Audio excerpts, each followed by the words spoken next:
Hey, y'all! You're now tuned in to the original podcast of A Stronger Foundation. Welcome. Some call me Doctor, others call me Master T. You can call me anytime. I'm Sweet T, the academic architect PDO. That's planner, designer, and overseer of the academic success plan for kids. So tell your neighbor or call somebody and let them know it's that time. Hey, y'all! Let's get building.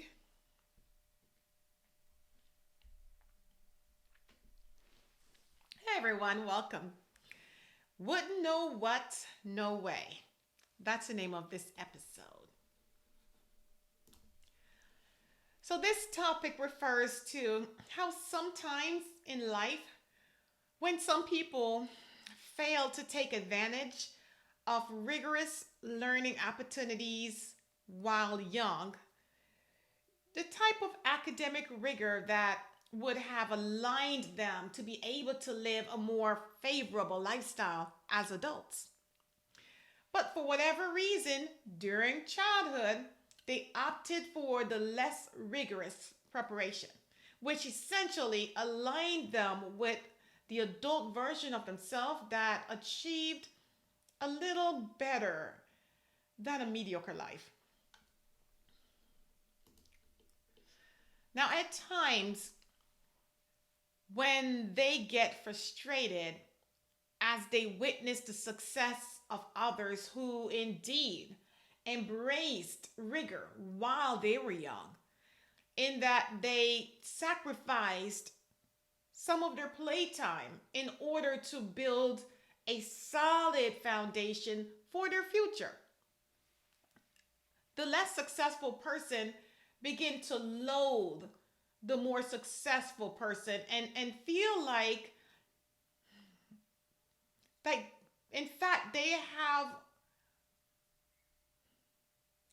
the right to some of what belongs to that more successful person.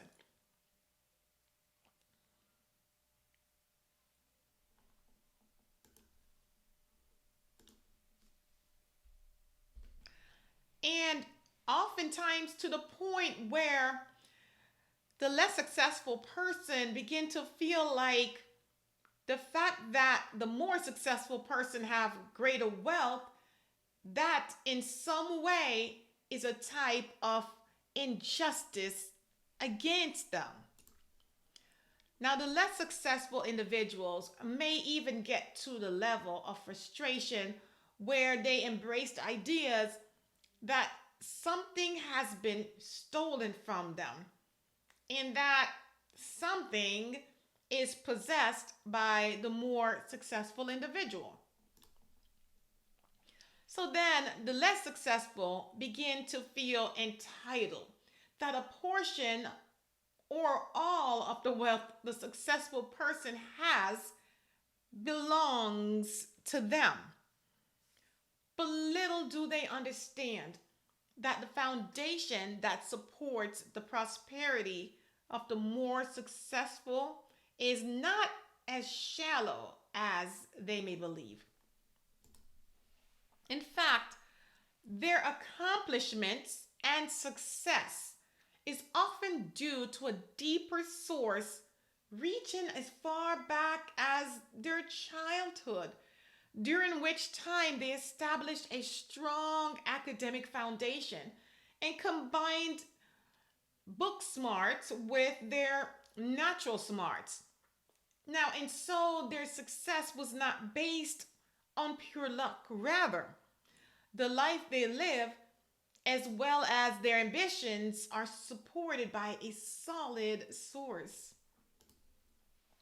So, when the less successful begins to pursue their rights to have equal financial standings to that um,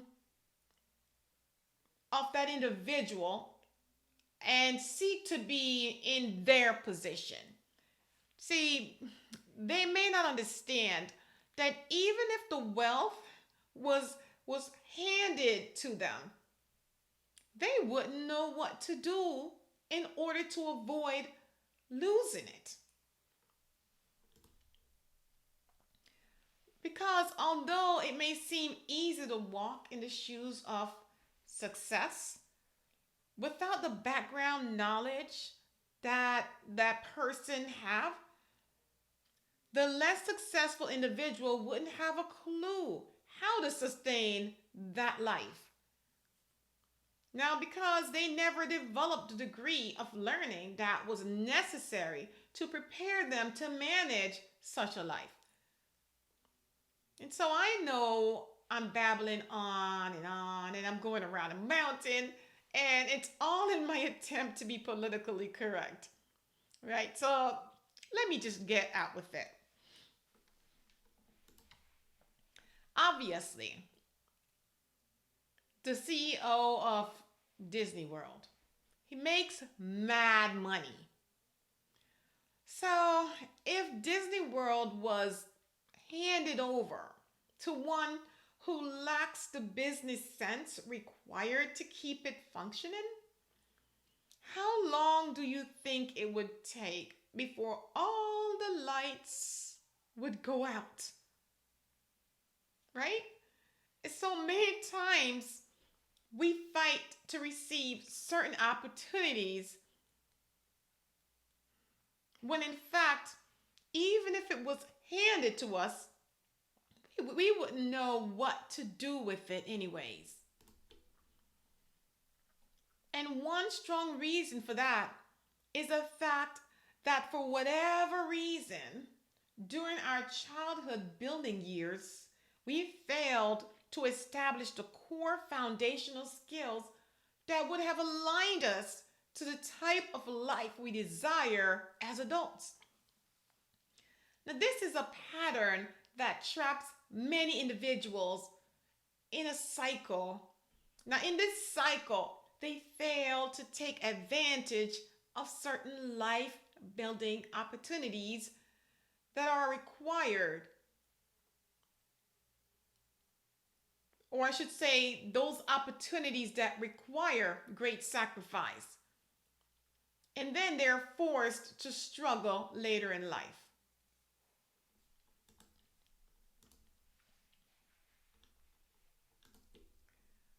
Now, I totally respect an adult's decision to live a mediocre life if they find contentment in that. But upon realizing that the steps in the pattern that they followed led them to a place of great struggle in life, why? Why would they allow their children to pursue the same path? That is the part that troubles me deeply. So I'm going to backpedal a bit to review what we've discussed so far. Go back with me. Back when we did the episode where we discussed the richest man in history and discussed whether their heirs would consider handing over a portion of the wealth as a recompense for the means by which their fathers had earned their wealth. I mean, some may argue that it wasn't earned fairly. So that's the sense that I mean. Would their heirs or their beneficiaries agree to hand over a portion of the wealth as a way of repaying the unfair manner in which the wealth was earned? Now, based on what we've discussed so far, even if they did do that, in all honesty, if a portion was handed over to, let's say, a lethargic learner, would they even know what to do with it? Would they have the educational properties required to manage the operation of the entity that provides that wealth to the more successful individuals? Here's an example to support my point. How many times has a person with no money sense that won millions in lottery money somehow manage to lose every dime due to their lack of financial training or business sense. Google it. You will be surprised. So, in the same way, unless our children are educated above the present norm, they may not even be able to take advantage of certain benefits, even if it was handed over. This pretty much creates a lose lose situation. They lose it from past academic injustices and again from the failure to acquire it through hard studying now. The thing is that a majority of people want money but have no idea how to invest and keep it growing. And when it comes on to the types of jobs that makes the big incomes, and I'm not talking about just being the boss of the bricks, but rather the brains behind the boss of the bricks. Those positions require high levels of critical thinking skills that are developed by an individual over a period of years and often begins at a very early age. The focus here is that even what we sometimes believe is rightfully ours, even if it was handed to us, again, we wouldn't have a clue how to sustain it. Many of us we prove this to be true by tossing opportunities for educational growth and development right out the window. And so the question becomes this: what are we really fighting for? Do we really want it? And upon receiving it, would we know what to do with it anyways? To connect this discussion to how children are affected, lethargic learners statistically grow up to be lethargic adult workers with poor work ethics. Now, let me shift a bit to continue making my point, but from a different angle. In a little league sport, there are varying degrees and levels of skill based on the amount of practice that a player engages in. And although it's good sportsmanship to share the ball, many times the kid who gets the pass out of sympathy, a lot of times they have absolutely no idea what to do with the ball due to a lack of practice and preparation. So, standing there with the ball in their hand, they become so anxious and flustered as the other players are rushing to them. They become so anxious that to the point that they eventually inadvertently turn the ball over to a player of the opposing team. So as a result, the team loses the opportunity to score a point that could have made the difference in whether they won the game. And now keep in mind that the player who lost the ball raised their hand to request the pass. Now, when you do that, you're saying, hey, I'm open, I'm ready, I'm prepared, I got this, I know what to do, pass it to me.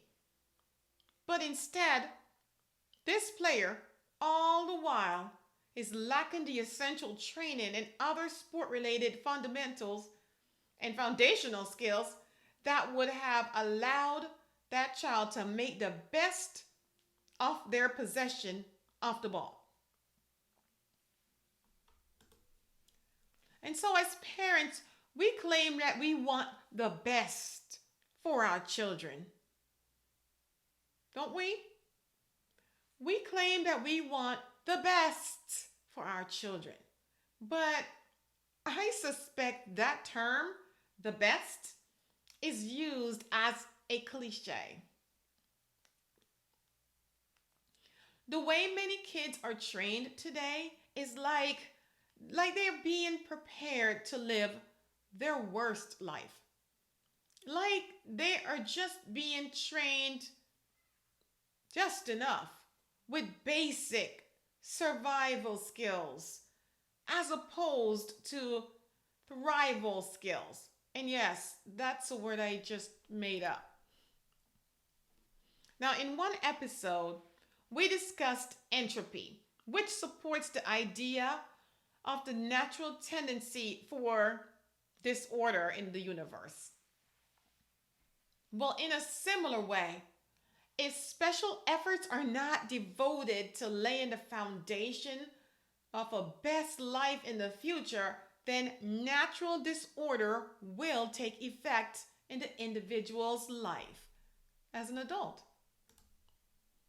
Now, ideally, what must happen is for our children in this generation to engage in a specially designed academic success plan for building a solid foundation that will be sufficient to withstand the currents which exists at the drop-off zone, and then be able to merge to the right direction once they arrive at the Great Divide.